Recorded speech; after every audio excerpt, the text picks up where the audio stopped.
Napa syrup এবং paediatric drop সেবনের পদ্ধতি।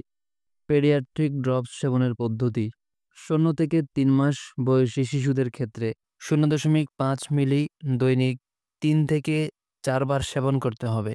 4 থেকে 11 মাস বয়সী শিশুদের ক্ষেত্রে 1 মিলি ড্রপ দৈনিক 3 থেকে 4 বার পর্যন্ত সেবন করতে হবে।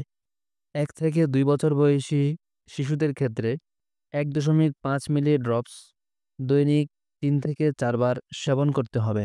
সিরাপ সেবনের পদ্ধতি 3 মাস থেকে শুরু করে 11 মাস পর্যন্ত বয়সী শিশুদের ক্ষেত্রে হাফ চামচ থেকে নিয়ে 1 চামচ পর্যন্ত দৈনিক 3 থেকে 4 বার সেবন করতে হবে। 1 থেকে 5 বছর বয়সী শিশুদের ক্ষেত্রে 1 চামচ থেকে নিয়ে 2 চামচ পর্যন্ত সিরাপ দৈনিক 3 থেকে 4 বার সেবন করতে হবে।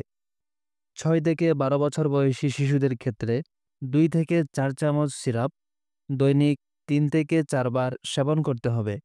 প্রাপ্তবয়স্ক ব্যক্তিদের ক্ষেত্রে দৈনিক 4 থেকে 8 চামচ সিরাপ 3 থেকে 4 বার সেবন করতে হবে।